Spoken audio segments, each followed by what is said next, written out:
A young man and woman walk through a city plaza, their eyes drawn upwards by the sparkling sunlight and towering skyscrapers surrounding them. The duo pauses beneath a glowing parking sign, exchanging glances as the world bustles around them while neon lights shimmer just overhead. Together, they step through the heart of the metropolis, passing vibrant billboards and city dwellers whose faces reveal a quiet anticipation for what's to come. The woman laughs as she gestures to a digital screen, her companion's wide-eyed curiosity mirroring the playful atmosphere beneath the night sky. A pale, stoic figure with braided hair and a bleeding nose stares ahead, an air of quiet defiance clashing with the shadowy depths behind him. Two men stand in muted discussion at the edge of a deserted lot, tension simmering as one utters a single word. "Hey!" A white-haired youth faces off with a stranger, suspicion in his eyes as he challenges the motives behind this unexpected meeting. Their tense exchange escalates as the stranger's companion steps in, introducing herself as a partner in crime while playful accusations fly between the trio. Blood drips from a fresh wound as the youth bitterly insists on the reality of his injury, his frustration cutting through the awkward moment. Storming away with clenched fists, he mutters curses at the aliens, who never apologize, his lone figure dwarfed by looming city structures. In a brief pause, his hidden gratitude for the meteorite's destruction flickers across his face, tempered by the knowledge that any acknowledgement could spell trouble.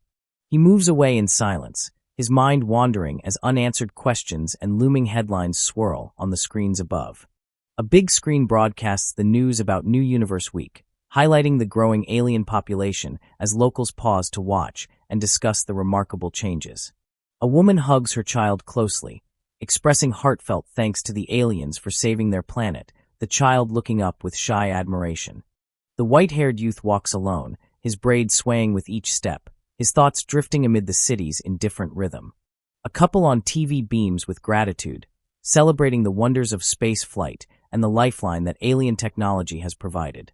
Standing motionless, the youth lowers his gaze, shadows casting his features in solemn reflection, weighed down by all he's witnessed. He approaches a burger joint, pausing before the familiar sign, as the memory of recent upheavals lingers in the cool evening air.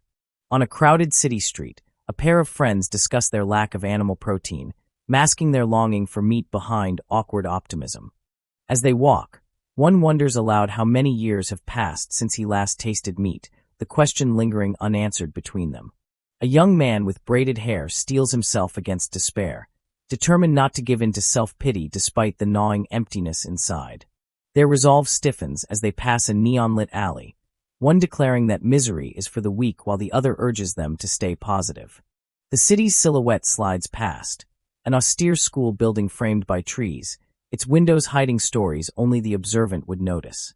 A sharp-eyed figure glowers beneath his cap, cigarette clenched between his lips as tension hangs in the air and anxious whispers flicker nearby. Inside a burger shop kitchen, tension simmers as two workers confront an alien colleague in the harsh glow of fluorescent lights, the silence punctuated only by muttered complaints. A girl in a cap leans in, whispering rumors about a missing co-worker, uneasiness mixing with the monotony of their daily grind.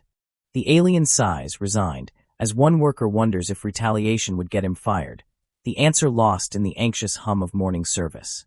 A sudden crack breaks the calm as a fist lands on the alien's shoulder, frustration exploding from the kitchen's stifled routine.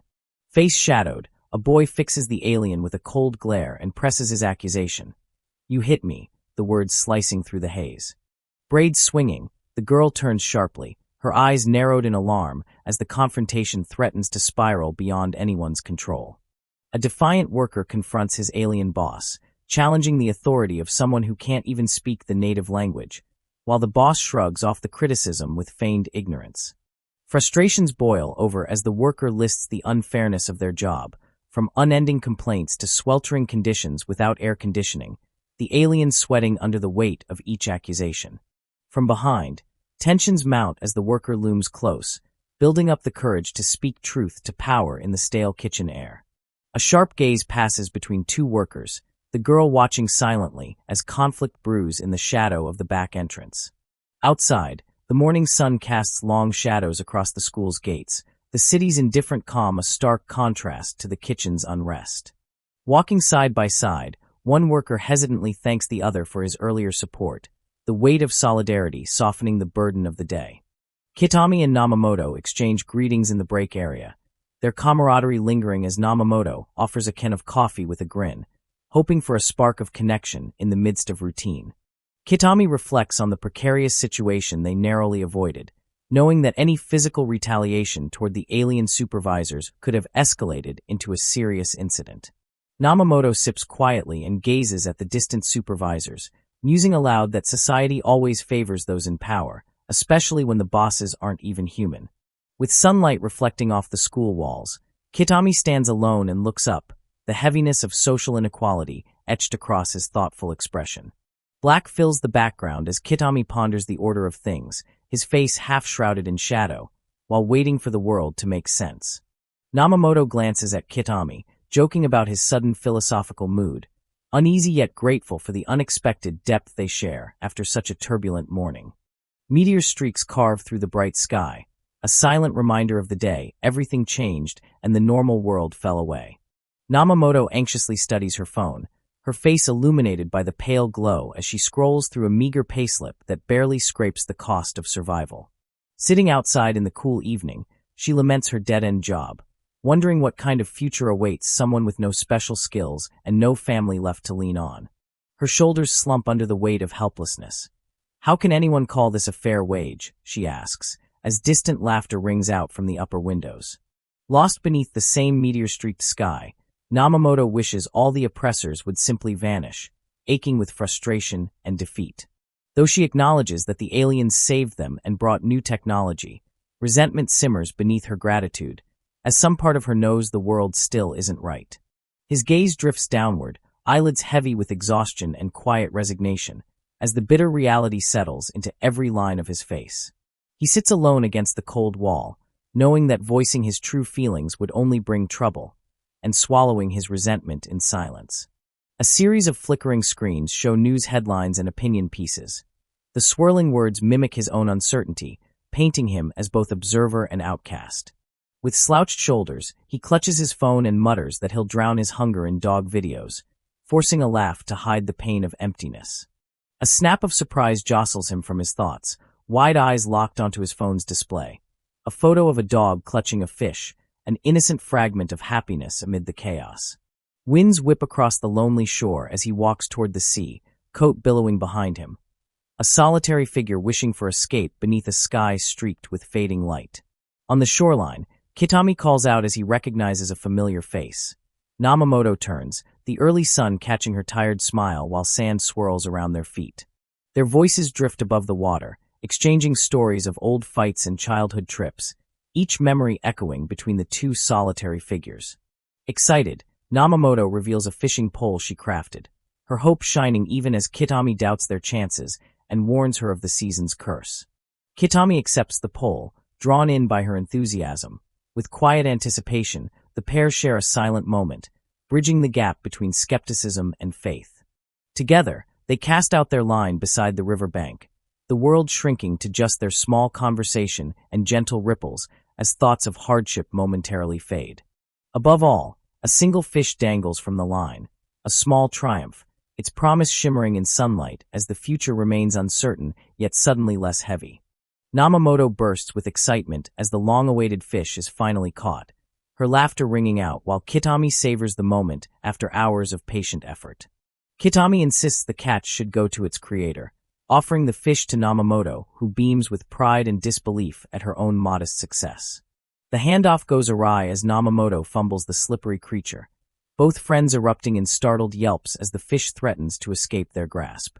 With a splash, the fish slips free and plummets back into the river, mocking their hard-won victory as silvery droplets scatter across the rocks. Kitami stands silent above the water, watching Namamoto sprawl on the stony riverbank, laughter and frustration mixing under the afternoon sun. Side by side, they reflect on the dramatic changes that have swept through their world, each ripple of the water echoing the rapid passage of time and loss. Kitami gazes upward, reflecting on how the once familiar ocean now glimmers with the lights of thousands of alien spaceships, forever altering the horizon he used to love. Below, the churning sea speaks of memory and loss. He recalls the joy of playing here with his family as a child, a peace now impossible to reclaim. In a rare moment of vulnerability, he admits that the day's fishing reminded him of simple times spent with his little sister, comfort briefly warming the chill of grief. Namamoto's gentle teasing breaks the heaviness, asking about his role as a big brother and the age of his sister, her tone bright while her eyes search for hope. But Kitami's reply is quiet, heavy. He confesses that his sister is already gone, the words forging a sudden silence between them. He meets the surf with shadowed eyes and reveals the tragedy. His entire family was killed by the aliens, an aching truth that never fades, even under the endless night sky. Namamoto's eyes widen, uncertain as she listens intently to Kitami's story, her quiet sympathy reflecting the weight of unspoken truths between them. He recalls the tragic accident that changed everything. High school acceptance overshadowed by a reckless, speeding car and the devastation left in its wake. The pain lingers as Kitami reveals how the authorities failed, passing off the disaster as a drunk driving incident and never really trying to find justice. Sitting side by side on the rocky shore, the friends question their world. Fears of planetary conflict mingle with the small hope of staying unnoticed if they remain careful. As the river glimmers, their silence is filled with tentative dreams and unresolved tension, both pondering why so much suffering is dismissed or ignored. Kitami finally breaks the quiet, asking if Namamoto finds it strange too, his words hanging in the air as the enormity of their world's injustice settles between them. Black water churns with reflection as a thought lingers. Everything seems to have unfolded perfectly for those in power, leaving doubt about whether fate or manipulation shaped the world's outcome. With distant eyes and a heavy heart, Namamoto quietly wonders aloud, the uncertainty of her own future mirrored in the restless wind. Above, a shadowy meteorite hangs ominously as suspicion emerges. Was the world's supposed savior ever real, or was it all a carefully orchestrated ruse from the start? Kitami stares ahead, the pale light outlining his jaw as he reflects on the gulf between human and alien technology, wondering aloud if the entire invasion was masterfully staged. Above, the empty sky is slashed with bright white contrails, a haunting reminder of how easily everything could have been orchestrated for a seamless takeover. Also, the newcomers could invade without resistance. Namamoto's expression softens, a mix of curiosity and unease coloring her eyes. The weight of Kitami's suspicions hangs between them, transforming their quiet into a shared silence. Crowds gather in city streets and living rooms, their faces beaming with joy and awe as talk of the aliens turns to worship, oblivious to the possibility that blind love fuels deeper rot. Kitami's voice grows ragged as he admits his fury, the camera closing in on a battered lip and clenched fists. Resentment boiling beneath the surface as he refuses forgiveness for the destruction of his world. At the edge of the water, he wishes for oblivion, longing for the world to turn upside down until every trace of bitterness disappears. Namamoto listens, her profile barely visible against the dying sunset. Namamoto sits quietly, her thoughts swirling inside as she struggles to articulate the heavy truth of growing up feeling alienated and unseen among the ruins of her world. Her braid falls in front of her chest as she curls up on the sand, the distant ocean offering little solace for memories that won't fade. Kitami meets her sadness with his own gentle admission. He hesitates, voice tremulous, then softly confesses, "Me too." The confession brings a fragile sense of solidarity, as if their loneliness has finally found its echo in another soul. Namamoto's lips form the words she's never been able to share. "That's how I've always felt," she admits, decades of silent suffering spilling out in one unguarded moment. The air between them crackles with tension and relief, the truth finally spoken aloud. Namamoto's mood shifts, eyes gleaming mischievously as she throws back her head and shouts, "Let's talk some trash." Her wild grin lights up the gloom, drawing Kitami out of his reverie and back into the irreverent world where they first forged their unlikely bond. Caught off guard, Kitami stares in disbelief, her infectious energy breaking his stone facade and sowing the seeds of laughter in the aftermath of their shared pain. For a brief moment, the burdens of their histories lift. On the shore, a trio of sea slugs plod along, unconcerned by the drama unfolding behind them. Their slow, calm progress becomes an unspoken metaphor for carrying on despite adversity, the cycles of nature continuing even as human hearts wrestle with grief and hope. A sudden wave crashes onto the shore, spray exploding in the sunlight as tension finally erupts between the friends and the world they resent. Sand and water fly as Namamoto leaps forward, her frustration igniting like lightning with every step toward the river's edge. Her anger finally made physical unstoppable. She shouts at the unseen bosses, venting months of pent-up bitterness about unfair wages and oppressive work conditions, her voice trembling with fury as she demands cooling spray and curses their privilege. Each word lands like a punch, echoing the heat that has gripped their lives and poisoned their hopes. Kitami joins the confrontation, railing against the smug arrogance of those in power and the hollow pedestal society has given them. He calls out the hypocrisy, exposing how admiration for the aliens has made people blind, unable to see the suffering they inflict on ordinary humans. Both voices collide in the wind, their harsh words carried across the water. Each demand a shout of self-worth long denied, apologies, justice, and better wages, their anguish tumbling with the river's current. Behind their righteous anger is a plea to be seen and an accusation against those who look down on them, a chorus for dignity that no one else seems willing to give. At last, exhaustion gives way to laughter as Kitami and Namamoto collapse beside one another, the catharsis of protest giving them fleeting relief. Tears mingle with smiles, and for a moment the weight of the world feels lighter, unity forged in grief and defiance. The river flows on, carrying away their words, but in their laughter remains a glimmer of hope. At least today, together, they have dared to speak the truth. Namamoto grins in the early morning light, her laughter masking the raw edge of recent struggles as she realizes how much fun she's having, despite the chaos. The playful wind pulls at her braid as she leans forward, eyes shining with a genuine happiness she thought was lost. Kitami's laughter erupts beside her, echoing off the empty alleyways and sweeping away the tension for just a moment. The past seems distant as their smiles brighten the gray cityscape, transforming despair into camaraderie. Namamoto throws her head back, braids flying, and announces gleefully that she never expected things to be so lively. The sound of her joy fills the space between them, drawing a spark of hope from the gloom. A shadow passes across Namamoto's face, her eyes narrowing as she contemplates their shared sorrows. The smile fades as she remembers the events that shaped her, the pain of exile and the burden of survival that still weighs heavy on her heart. A meteor-showered sky looms behind the city, electricity humming in the distance as Namamoto's thoughts turn dark. Deep down, she wonders if misery is simply a part of existence here, written in the very fabric of their world. In the sterile kitchen, Kitami and an alien co-worker stand side by side, their tensions unresolved. The room is thick with heat and silent accusations, the pall of misunderstanding hanging heavy as each hesitates to speak. Kitami's gaze is steely but hesitant, silently pleading for relief that never comes. He asks Namamoto not to turn anger into blame, but his words barely reach above the din of clattering dishes and brewing resentment. Two aliens stand shoulder to shoulder, mimicking the human workers with clicks and blank stares. The moment is tinged with humor but also with loneliness. Their imitation reveals how strange and separate the world has become. Namamoto's face is half hidden by her hat, eyes leaking the grief she's been forced to swallow for months. The revelation hits her late, dawning only after police reports expose the depth of the tragedy that broke her family apart. A canister cracks open, releasing a burst of flammable gas that fills the frame with risk and potential disaster. The unseen danger is everywhere, jarring, pungent, and impossible to ignore as the workers press on.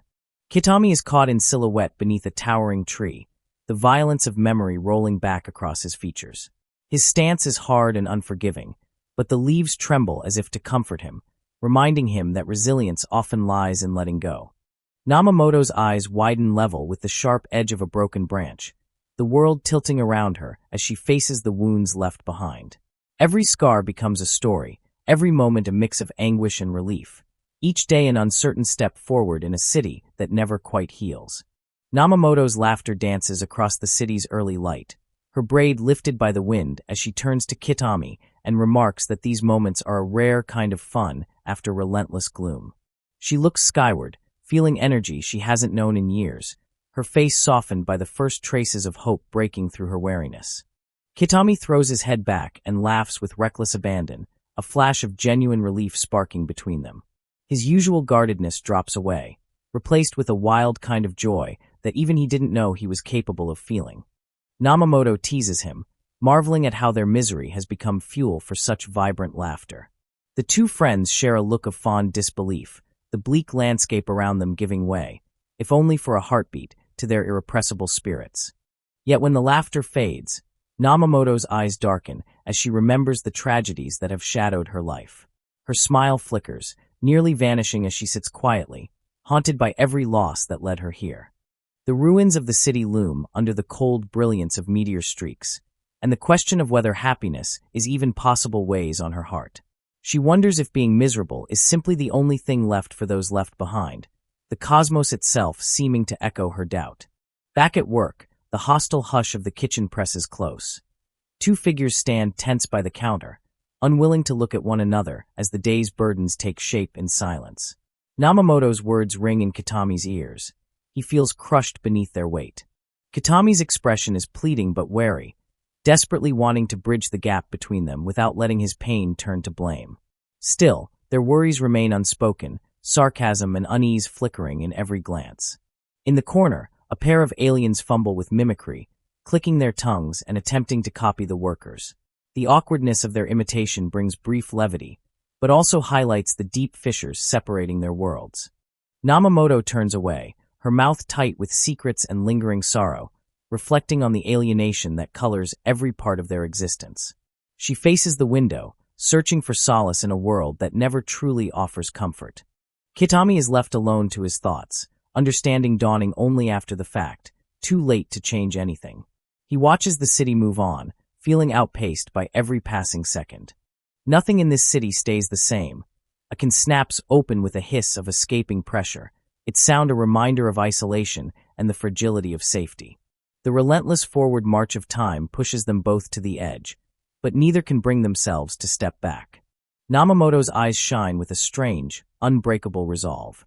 Even as exhaustion gnaws at her, her spirit refuses to yield, each moment of shared laughter a testament to her strength, forged in hardship and defiance.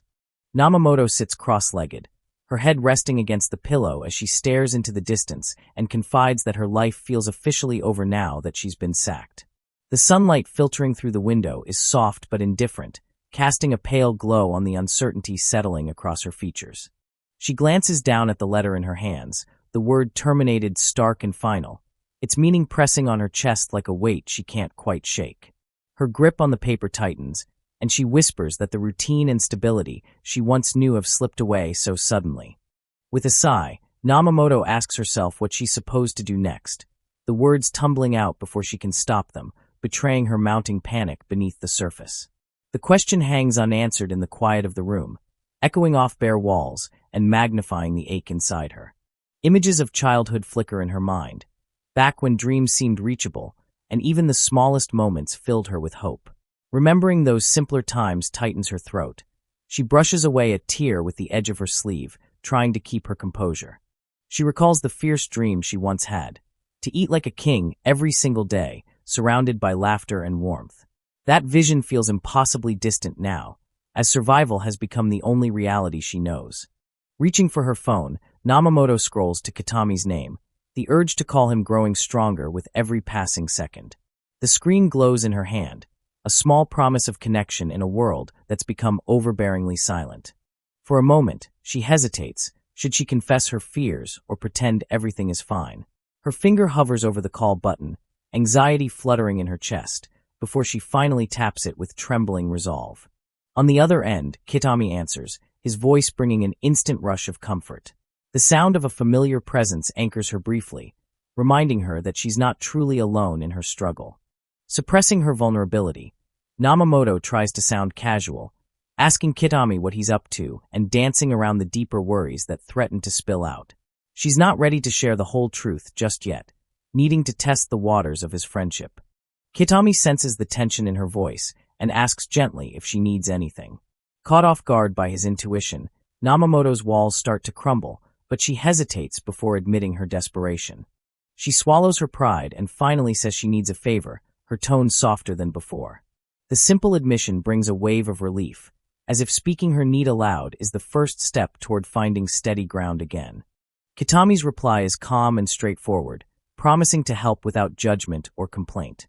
His willingness soothes the rawness of her fear, leaving Namamoto to bask quietly in the fragile safety of shared burdens and the hope their friendship might yet offer. Namamoto's playful smile glimmers with unspoken relief as she turns from her solemn confession, the realization dawning that moments of joy are not entirely lost in this bruised world. Her braided hair rustles in the wind, and for the first time in ages, laughter seems to outweigh sorrow. Kitami's eyes sparkle as he surrenders to laughter, the dark clouds overhead parting as the friends rediscover the lighter side of their grim reality. Their smiles, fleeting and genuine, echo the innocence they've both been denied for so long. Her voice rings out. "Who knew it was so much fun?" Namamoto exclaims, the sudden levity cutting through layers of pain that have dulled her senses. The brief escape washes over them, the strange comfort of shared vulnerability forging an unshakable bond. Yet in the next instant, shadows reclaim the sky. Namamoto's expression clouds with exhaustion, a cigarette dangling between lips pulled tight by fatigue. She stares into the void, feeling every ache of survival and loneliness etched deep across her face. Outside, the city glows under a blanket of meteor streaks, the world oddly serene in the aftermath of turmoil.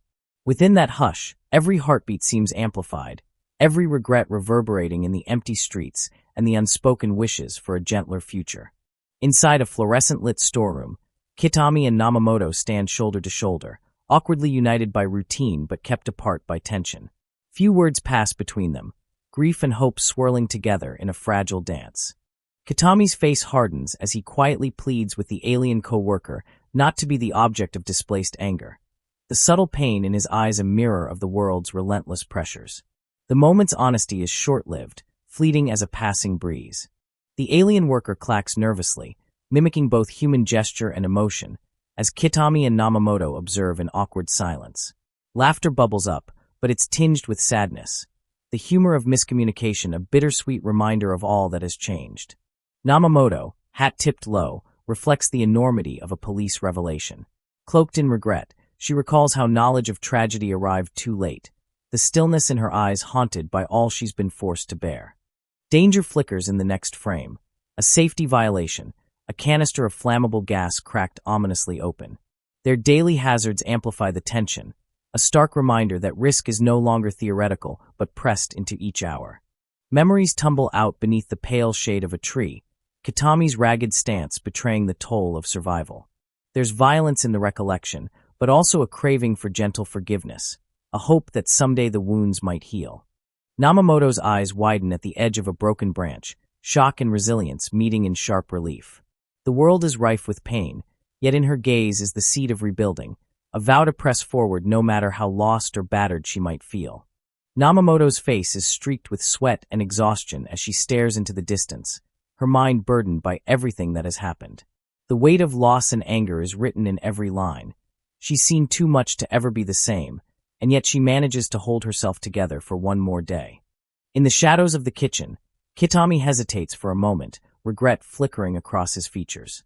The bitter stench of burned flesh still lingers in his memory, a haunting reminder of violence at the factory that few ever speak about. The city outside feels empty as the pair contemplate the cruel joke life has become. Alien invasion, destroyed dreams, and grief radiate off their every move, leaving them uncertain of where to turn.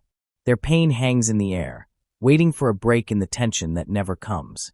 Kitami muses aloud about what to do next, if there's any way to make sense of the chaos, methodically breaking down every challenge into tiny, manageable steps. His words are tinged with hope and futility, as both know that working together is the only way to survive. Namamoto slouches beside the counter, her braid limp and face drawn. Inside, she wonders why she agreed to be Kitami's partner in this mess. Was she ever truly given a choice, or did despair simply make her vulnerable enough to accept? Their conversation grows darker, circling the question of how to dispose of their burdens. They rule out the ocean. Its stink would only draw more trouble, and nothing feels right about returning sorrow to the waves that used to welcome them. Kitami eyes the piles of solvents, calculating risk and the fog of suspicion that would follow. Every solution sounds suspicious, every plan fraught with new danger. Trust is thin, and hope thinner still.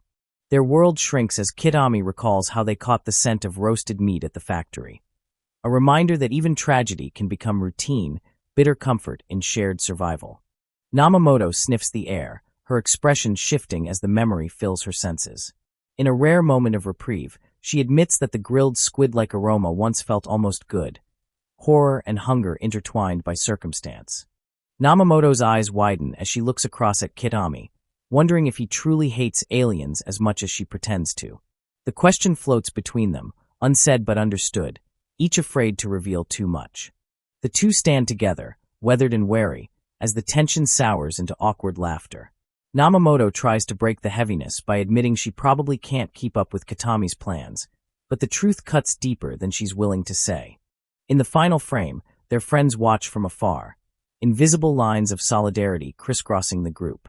Even as their pain goes unseen, the bonds between them begin to mend, promising a hint of healing in the chaos.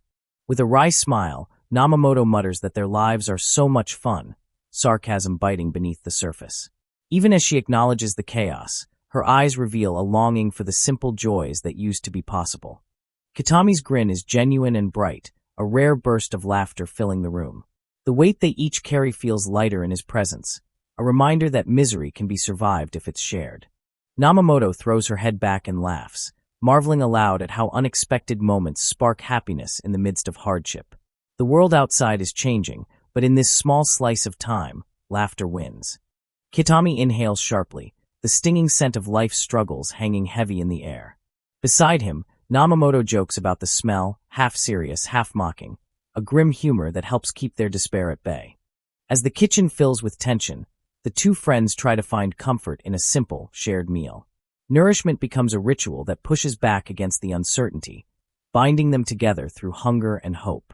A lone sink stands as backdrop to a silent figure, whose thoughts swirl in the drain, washed away by grief and longing. For a moment, the world narrows to one person and their resilience.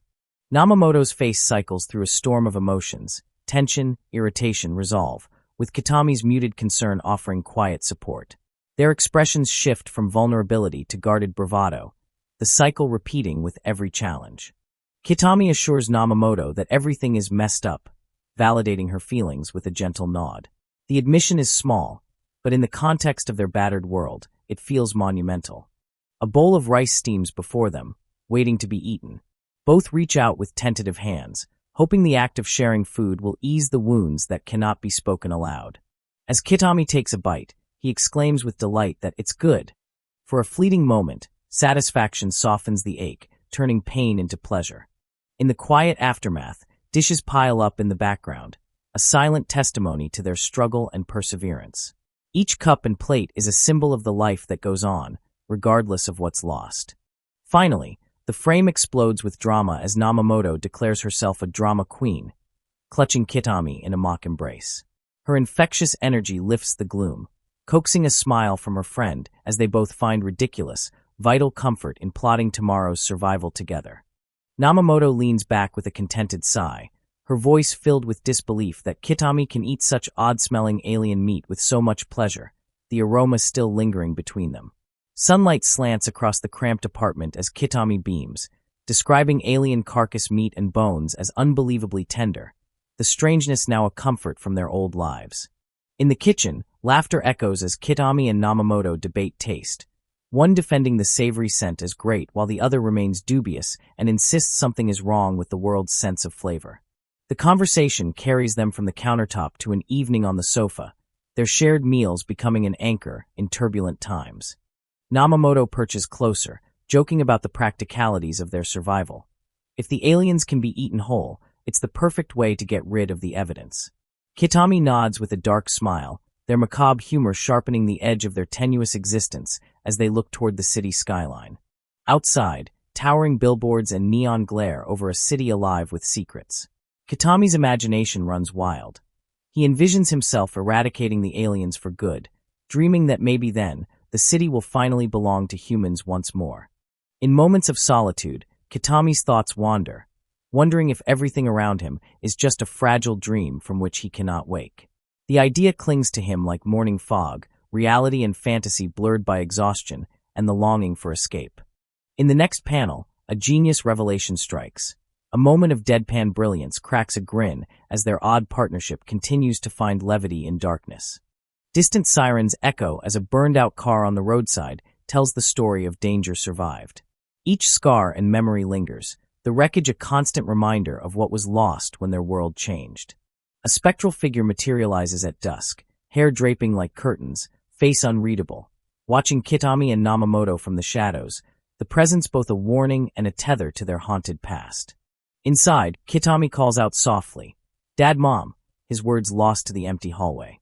The memory stings like a wound that never fully healed, their absence made sharper by the weight of every meal, every laugh that used to fill the space. A half-lit phone screen glows in Kitami's palm as he weighs the risks. On the other side, a GPS pings a dangerous location, the road outside filled with unknown threats.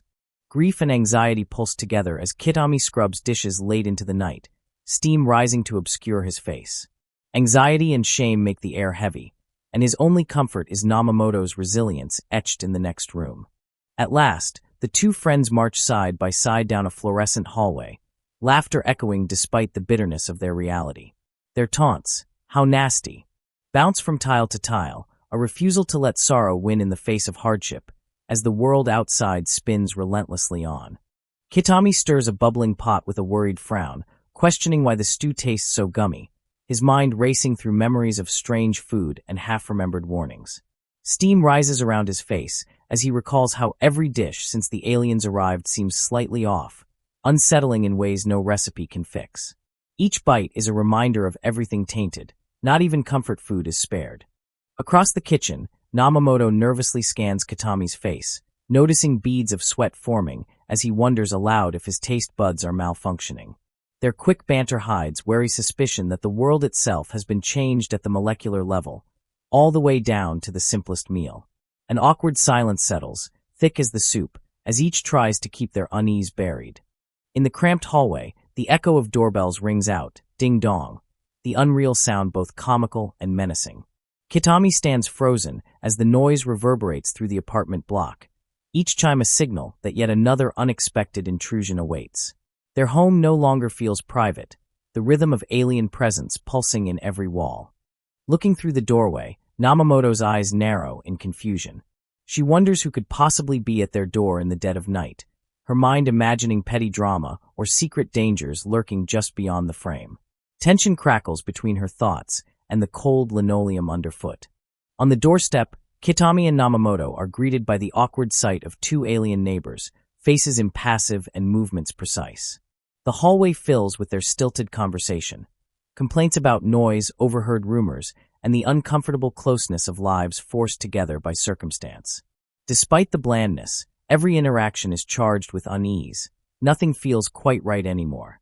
A distant memory flashes through Kitami's mind as he presses his ear to a wall, wondering whether the group's whispered accusations might be directed at himself. Anxiety prickles as he pieces together hints and fragments, an internal investigation that leads nowhere but deeper suspicion. Kitami wrestles with insecurity, acknowledging aloud that getting through such misunderstandings may be nearly impossible. Their voices seem lost in a storm of paranoia, a world where explaining oneself is futile and trust dissolves before it takes root. The room darkens as anticipation and dread mount in the background. Standing in the open kitchen, Kitami fixates on the smell and texture of his dinner, pondering aloud whether it's just steam or something more sinister. The metallic tang and rotten undertones serve as bitter metaphors for all he's been forced to swallow in this new reality. Confiding in Namamoto, he's left with only the unsatisfying answer. That's just steam. The doorbell's relentless ding-dong rings again as aliens congregate in the hall, their presence interrupting every attempt Kitami and Namamoto make to return to normalcy. The sharpness of their language cuts through the night, as mechanical as the bells, leaving both young adults frazzled and unwelcome in their own home. Inside, Kitami grows weary of the endless tension, grumbling about their neighbor's obvious anger and the impossibility of genuine tranquility.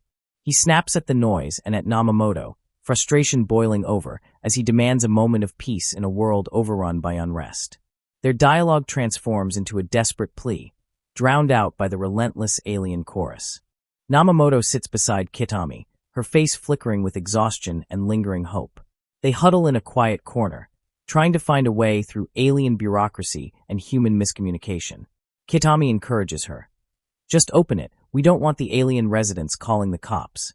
The suggestion laced with wariness and stubborn resolve. In the final panel, their voices fade into the background hum. The world outside remains unpredictable, ringing with bells and muttered judgments. Yet Kitami and Namamoto face the uncertainty with solidarity, determined to carve out their own peace, no matter how impossible it seems. The wooden door creaks open as Namamoto enters, tension visible in her hunched shoulders and shadowed gaze. Every movement is careful, each breath deliberate, as if she's bracing for a confrontation that never truly ends. The memory of harsh words hangs in the air. Inside, two alien figures wait in the cramped hallway, their round faces betraying no emotion as they greet her with silence.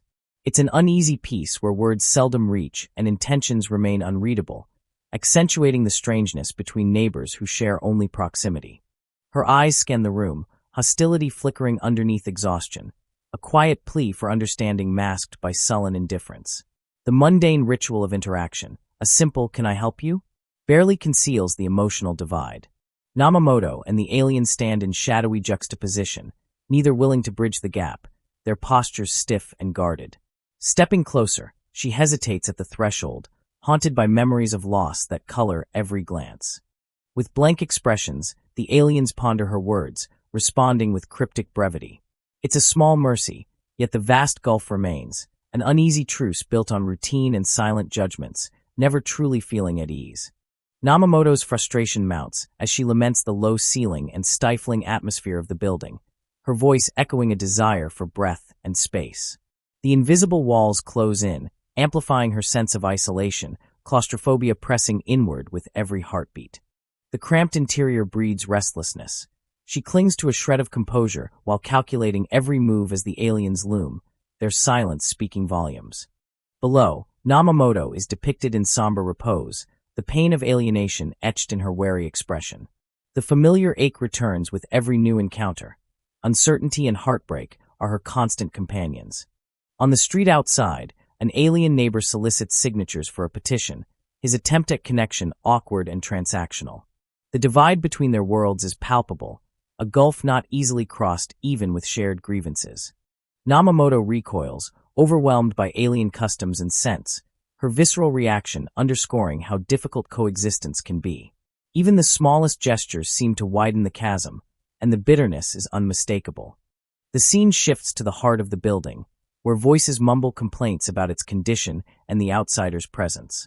Suspicion and resentment fester in every corner, the atmosphere thick with discontent. As she returns home, Namamoto feels the absence of kindness. Loneliness and exhaustion settle. The feeling lingers, heavy and real. Despite the routine, nothing truly changes, and the emptiness remains her only certainty. Kitami squints skeptically at his plate, questioning if even the aliens notice the off-putting stench of alien meat. The kitchen's dim light throws long shadows as he waits for a reaction and wonders if anyone else finds it as strange as he does. Namamoto flashes a mischievous grin, vowing that next time she'll eat alien meat raw, daring herself to face the world with reckless resolve. Her eyes gleam, half challenging, half desperate for change. In the cramped living room, Kitami muses about being the only one, as dice are rolled, impossibly, nearly 55 years ahead, moments of dark humor mixing with grim statistics. Life feels like a twisted lottery, relentless and unexplainable. Kitami glances up with a sigh as Namamoto sits across from him, her fingers dancing nervously on her phone.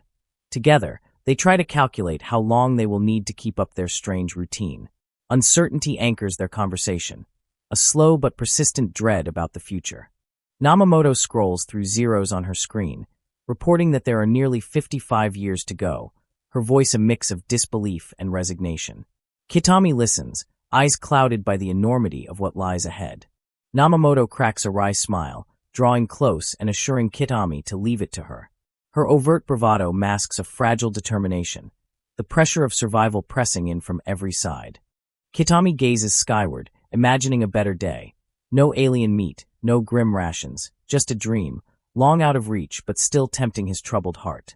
The night is silent, but thoughts race faster than the stars. He stares into his bowl, remembering the best meal he ever had. Nostalgia for a simple time grips him, leaving only hunger and the ache of loss behind. Namamoto's face shines with fanatical optimism, promising to eat to her heart's content and keep herself busy no matter what. Her laughter is a fleeting comfort amidst the ongoing chaos. They realize together that killing even a single alien every day would take decades, nearly 55 years to rid the city of its unwelcome guests. The statistics hang heavy as both wonder at the futility of small rebellions. Namamoto's optimism falters. She admits the task is monumental, bordering on impossible, yet there's a stubborn pride in keeping at it for more than a lifetime. Her teeth flash in a fierce grin, the will to struggle etched deep. Kitami, arms crossed, asks if she's really serious, uncertainty sharpening his words. Trust comes hard, but each sentence carves out a fragile solidarity in the darkness. They walk the city streets at dusk. Kitami confides that sometimes, it has to be me or there's no point. The morality of their fight is always in question, the line between survival and despair growing ever blurrier. Namamoto's eyes flicker with hope as she insists, there's nothing I can't do, refusing to be underestimated despite the odds against her. The city, strange and sprawling, presses in, daring her to prove her worth. Together, Kitami and Namamoto linger near a neon-lit alley, realizing that even if they can't defeat all the aliens, their daily battles can still bring meaning. Warm light spills across their faces, a testament to their dogged persistence. Namamoto laughs, finding perverse satisfaction in killing shitty aliens each day. Her bravado is partly a mask, partly a war cry, echoing off concrete and iron as the city listens but refuses to answer. Kitami admits that there's more to life than their grim routine, the dream of a better world never quite fading from his gaze. Shadows pass behind him, a reminder of all he's willing to fight for. Across the city, Namamoto lifts her chin in defiance, reminding Kitami and herself not to underestimate an unemployed woman. The fire in her eyes is undiminished, each setback forging her conviction ever stronger. Kitami's cautious expression betrays his inner uncertainty as he surveys the crowded street, wondering how he'll make it through another day of blending in amidst aliens and humans alike. His forced smile hides a lingering exhaustion from battles, both obvious and unseen. Namamoto walks beside him, arms swinging with a false bravado. Their friendship persists despite the reality that every decision could mean life or death. Each step is a gamble, their laughter echoing in defiance of isolation. At the entrance gate, Kitami is flanked by alien security, a tense standoff as he fumbles for identification. He curses quietly when he realizes he's lost his license, tension mounting as the line of waiting figures grows impatient. Namamoto looks away, sympathy flickering across her features as she lets Kitami handle the scrutiny alone. Their plan falters, anxiety building with each exchanged glance from the crowd. Inside the building, alien officials peer down with suspicion, their bulbous eyes unyielding as Kitami is cross-examined for answers. The atmosphere is dense, words exchanged in clipped tones as trust erodes further. Kitami forces a polite reply to the alien's questions about his background, dampening irritation while trying to avoid attention. Namamoto stands back, her instincts on high alert, measuring every risk. Rows of aliens begin to whisper amongst themselves, curiosity and judgment swirling around Kitami like a gathering storm. He bristles at the scrutiny, his isolation sharpening as the distance between worlds grows. In the next corridor, alien chatter grows louder. "What's with this dude?" one asks, eyes narrowing as a circle forms around Kitami. Namamoto steps up, ready to intervene, but the alien's stares remain cold. Kitami's resolve hardens as he walks down a sterile passage, determination etched on his face. Each echoing footstep is a promise not to let fear run his life, no matter the odds. Whispers follow through every classroom. Children study lessons in the language of survival as teachers inscribe cryptic truths on blackboards. Kitami absorbs each word, knowing that knowledge is power, and sometimes danger. He slips out of the classroom, jotting sorry. Seiki's message will be late. Put it down. On the board, a covert warning for those who know to read between the lines. Rows of desks are empty behind him as Kitami sits alone, mind racing through failed strategies and missed opportunities. The world feels bigger and much lonelier, inside walls that were once meant for safety. Namamoto offers to clean up, but Kitami shrugs it off, telling her, "It's fine, just leave it." Beneath his nonchalance is a raw vulnerability he won't show, not even to her. She whispers, "Then someone will have to do it," a bittersweet promise to keep fighting no matter what. Their exchange is quiet, electricity sparking as resolve and weariness collide. Kitami packs his bag and bolts from the room, vroom, determined to meet the next challenge head-on. Each new fight stirs hope and dread in equal measure.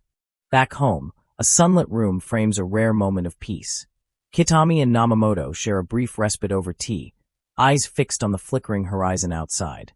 They trade gentle banter about staying strong until normal comes back, their smiles tinged with longing for a world that feels impossibly out of reach. The final panel lingers on Namamoto's face, her determination persistent as she insists that things can, and will, return to normal. Kitami nods, trying to believe, as outside the city pulses with threats and fragile hope. A classroom buzzes with whispered secrets as Kitami glances up at the tall pine outside, a longing for escape shadowing his face while sunlight pours across the worn floors. His classmate murmurs about a boy's plan to visit the moon over summer, feeding fantasies that grow wild and urgent with each telling. Namamoto leans against a windowsill, silhouette cast long by the late-day sun as she confides her own desire to one day leave the confines of Earth.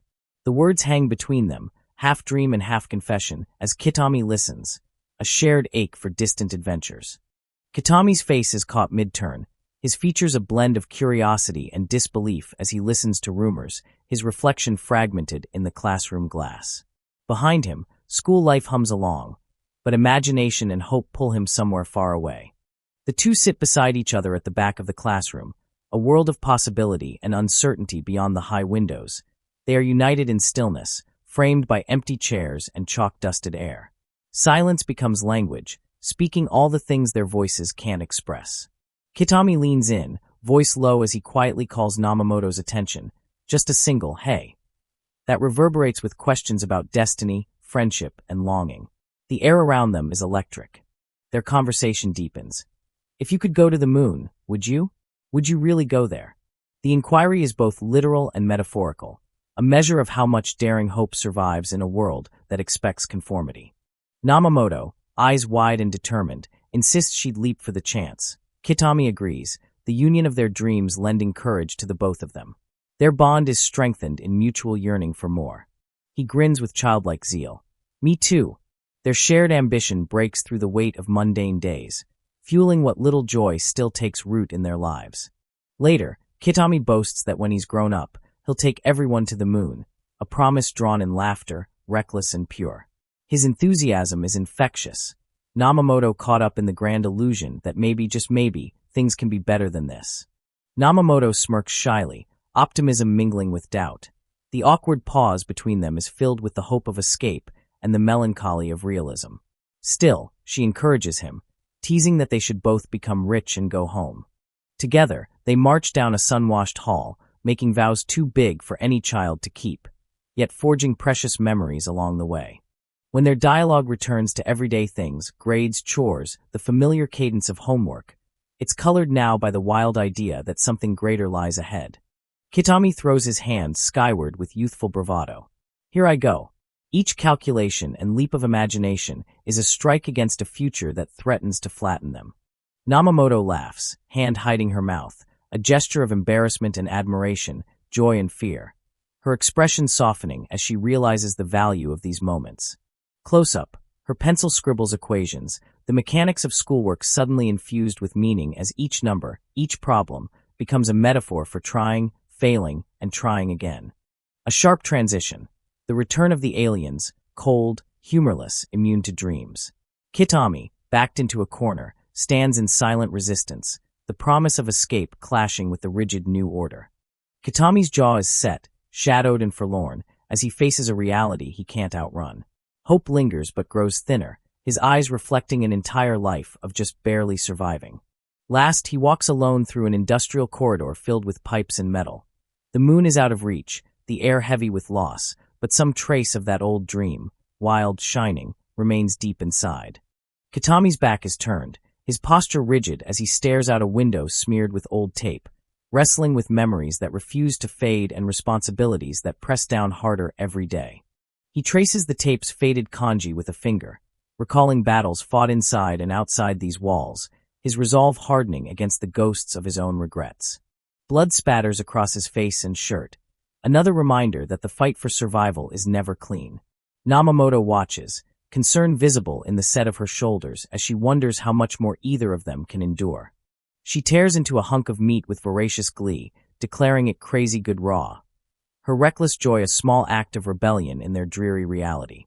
Kitami watches with mixed envy and disbelief, her appetite a stark contrast to his fatigue. He sniffs the air, face brightening as the aroma of cooking fills the apartment. Yum! So tasty, he exclaims, the world's bitterness momentarily forgotten in the comfort of shared sustenance. Their meal pushes boundaries. Delish. Each bite an affirmation that pleasure can survive among hardship. Grilled eyeballs, chewy and strange, earn a rare smile from Kitami as he finds reassurance in the absurd. Giggling, Namamoto attacks her food with gusto, her wild grin framed by tangled hair. For a moment, survival is reduced to a primal joy that burns away anxiety. Kitami struggles with a stubborn jar lid, grumbling about stuck caps and wishing for simpler problems. They laugh together, the mundane battle providing needed comic relief. Later, the pair sip canned drinks on their tattered couch, Kitami recounting his attempt to scare off 5 aliens at once. His bravado fades as he admits how frightening and futile it really felt. She teases that Kitami's nerves match his looks. Those things are as tough as they look.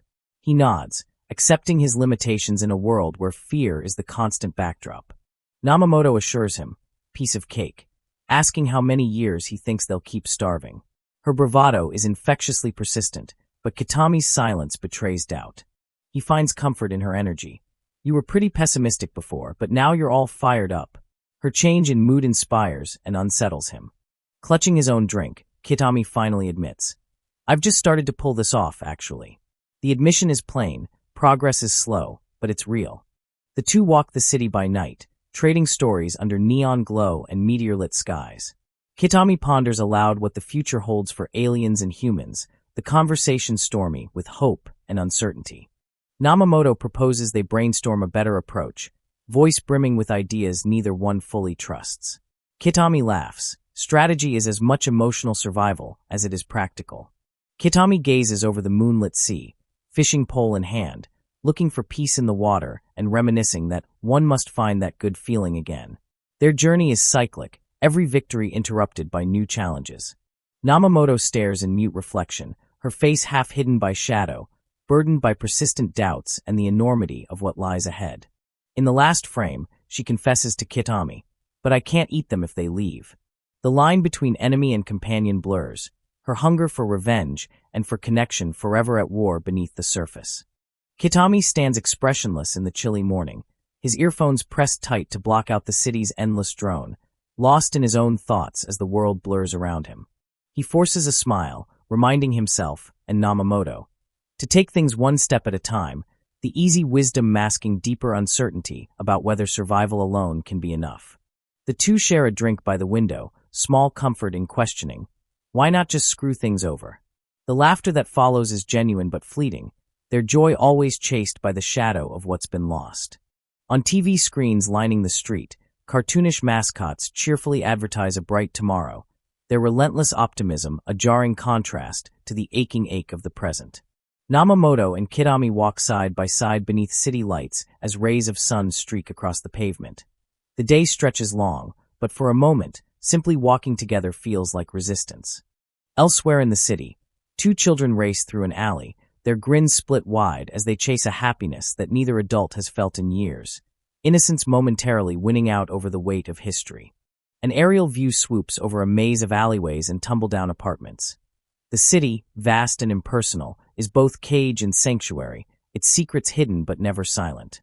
A small boy sits contemplatively beside his grandmother, a lone figure on a park bench. The world feels empty, but kindness endures in small moments as the pair trade half-whispered stories. A pair of young friends challenge each other on a sunny square. Show me right. Caught in the sweet, absurd logic of childhood. Their laughter floats and sparkles, untouched by adult worries. The game continues. Now show me left. Every command met with cheerful confusion as hands dart the wrong way, the joy of being wrong outshining the need to be right. Delight explodes as both cry right. In unison, their teacher's playful frustration only making the children's triumph more giddy and complete. Nearby, a girl points confidently and asks, "How about this way?" The promise of mischief and exploration glittering in her eyes. Her friends nod eagerly, ready to follow wherever she leads. Far above, a battered phone dangles from power lines, swinging perilously as gravity and fate wage their silent war. Every object in the city feels heavy with a past. In another quiet corner, an old man nudges his grandson down a winding path. Every forward step is brave, the reward not in the arriving but in the walking together, teaching by quiet example. A man in suspenders winces and mutters, "Ugh, I hit the bottle too hard." His slow walk down a tree-lined avenue reflecting 1,000 nights like this one, every misstep forgiven by time. Kitami, dressed for work, answers a ringing phone with a practiced hello. But there's a wary anticipation. Bad news is always just a call away. In a shadowed command post, authorities study satellite feeds, tracking a suspicious man and woman.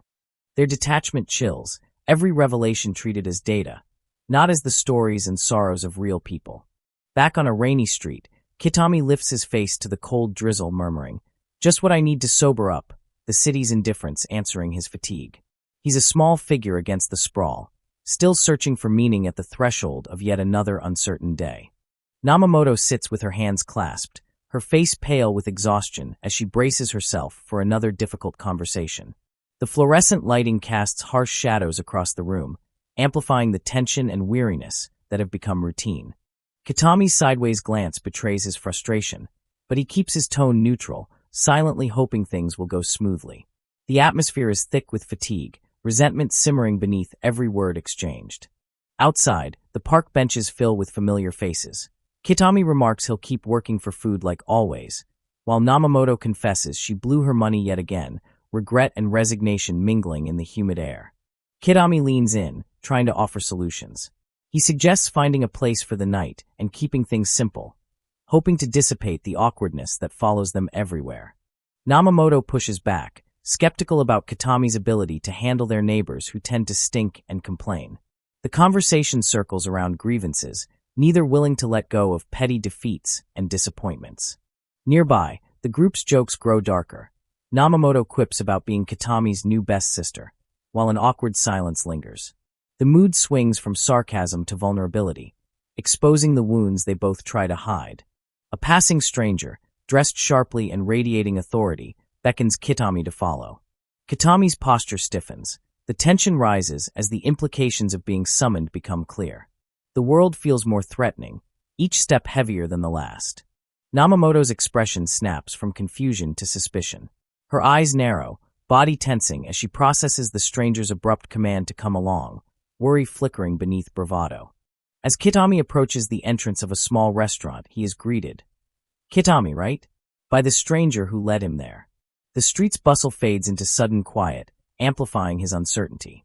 Inside, the group reunites, the formal atmosphere broken by awkward introductions and the clinking of utensils. Namamoto and Kitami try to relax but keep their guard up, intuition warning them of hidden agendas. Namamoto can't suppress a sarcastic retort, questioning why she should be nice to someone who drags her out by force.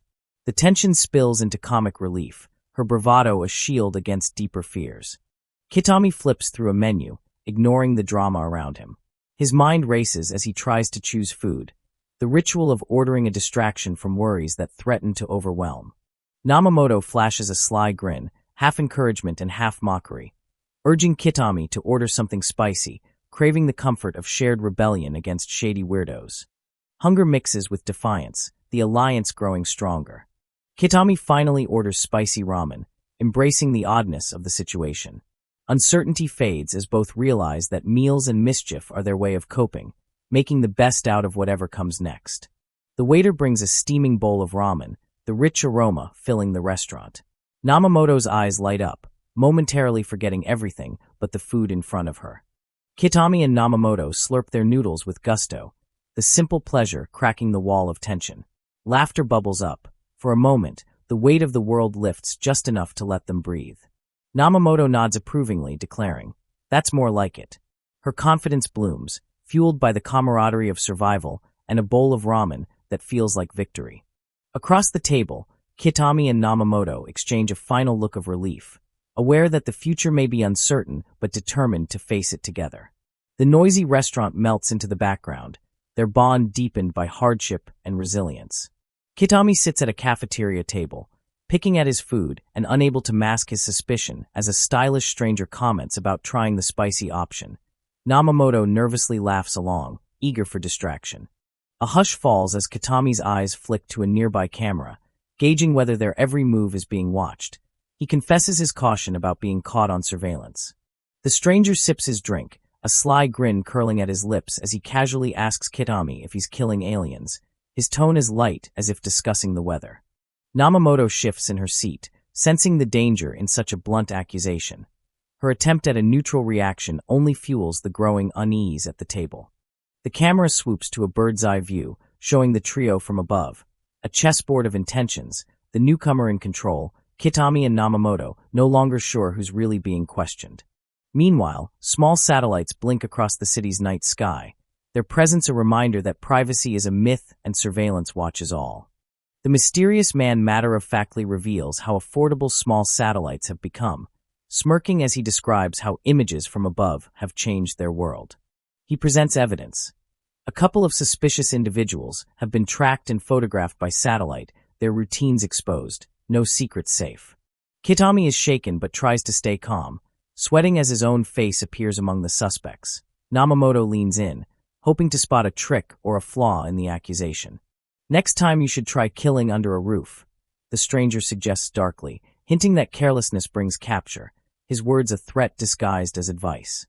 Kitami stares at him, searching for a name, unwilling to be played so easily. Tension radiates between them. The man introduces himself as a Gloskar and reveals his shadowy business, alien extermination. He offers only cold professionalism and a business card heavy with implication. Kitami blurts, "What?" The reality of assassins for hire suddenly all too close, the boundary between desperation and darkness erasing beneath the fluorescent lights. A Gloskar continues, explaining that not everyone is grateful for the alien invasion. He charts out a world where suspicion, skepticism, and hatred simmer just beneath the surface. Close up, Namamoto's glasses reflect the truth. Some humans hate aliens enough to wish them dead, and many are willing to pay dearly for the service. An organizational chart spells it out. Clients request extermination, a Gloskar brokers the deals, and nameless operatives carry out the bloody work, efficiency replacing morality. A Gloskar proposes that Kitami and Namamoto become partners, offering them money for assassinations. The seductive promise of quick cash weighs against the risk and guilt. Namamoto hesitates, doubts flickering in her eyes even as Kitami's jaw tightens. He considers the offer, the moral cost unclear but the path forward suddenly colder and more dangerous than ever. Namamoto stands in the pale morning light, fingers tapping nervously against the doorframe, bracing herself for another awkward encounter with the neighbors. Every sound in the hallway feels amplified, stretched thin over worn nerves. Inside, the kitchen is quiet except for Kitami's voice as he asks if she managed to take care of things. Both their faces tense with the exhaustion of too many close calls. Mutual disappointment simmers just beneath the surface. Neither wants to dwell long on failures. Kitami moves to the window, glancing over a city where even simple tasks feel lined with threats. He ponders aloud how they managed, given their total lack of money, resources, or connections, casting doubt into the stuffy air between them.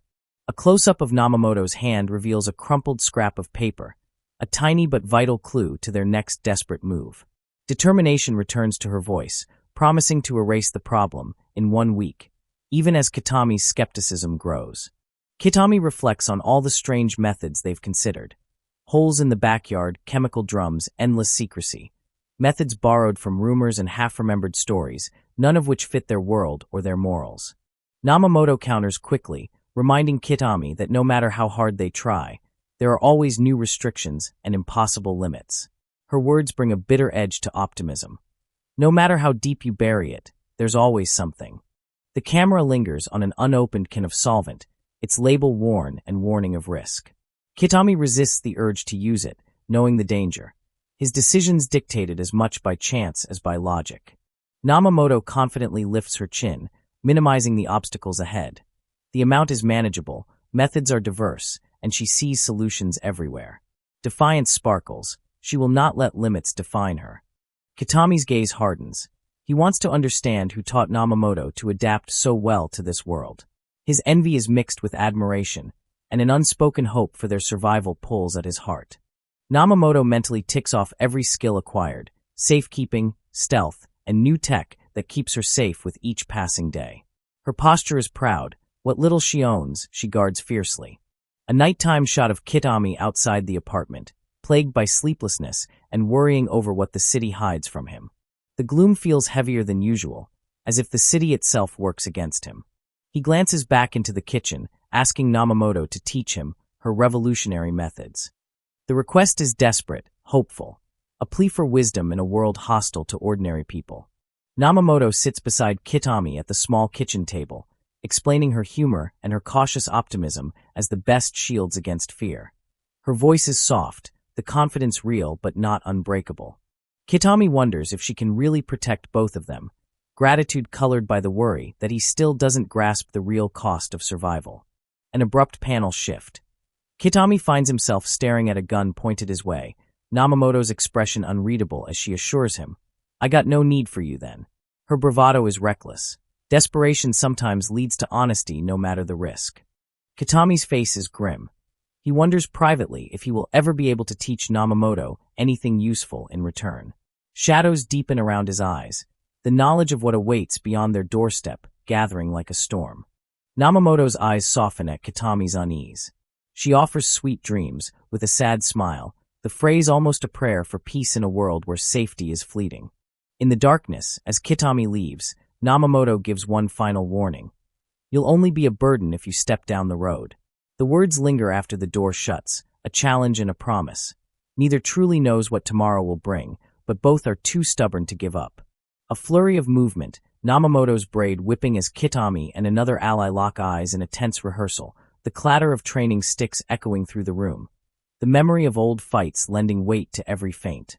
Namamoto's face is framed by fierce determination, eyes sharp as she squares off against a new mentor, her internal monologue swirling with doubts. "I'm not strong enough, but I need him." The thought is much a confession as a motivation.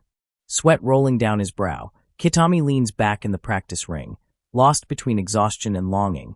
Pride demands resilience, yet a deeper ache pushes him to rely on partners more than he'd ever admit.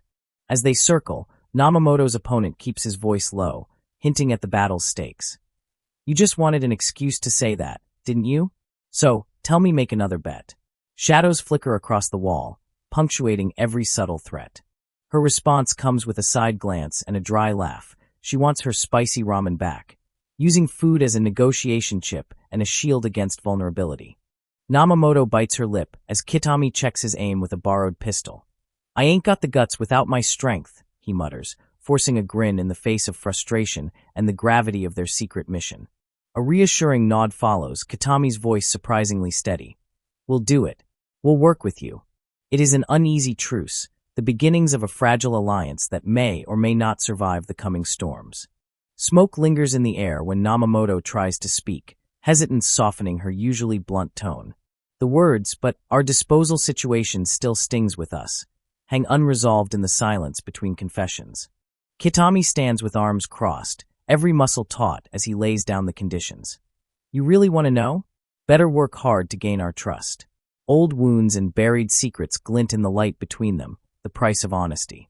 Namamoto leans on the counter, glass in hand, seeking acknowledgement. "If you can honor that, we'll team up with you." It's a contract of suffering and shared resolve, hope mingling with half-spoken regret. A flicker of wavering fills the other's eyes, but he looks away and sips his drink, bracing for the next round of questions. New resolve flashes as a familiar voice calls from the next room. "Come on out, Backbone." Namamoto straightens, drawn by the old nickname, her steps quickening in anticipation of a reunion laced with old rivalries.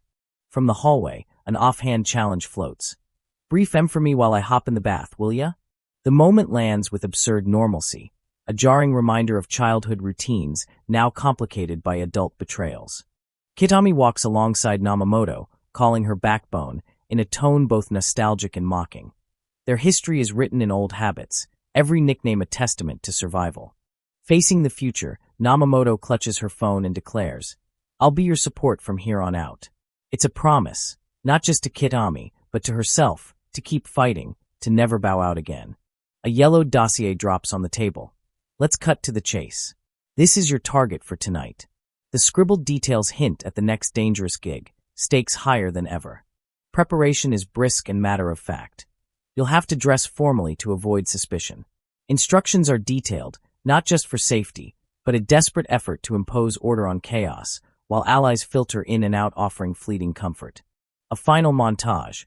Kitami in the city at dusk, Namamoto's call interrupted by new recruits. A street scene bustling with layered loyalties as she tries to keep her voice steady. Every word is underpinned by the knowledge that the real fight, as always, is for trust amidst the uncertain loyalty of chosen family.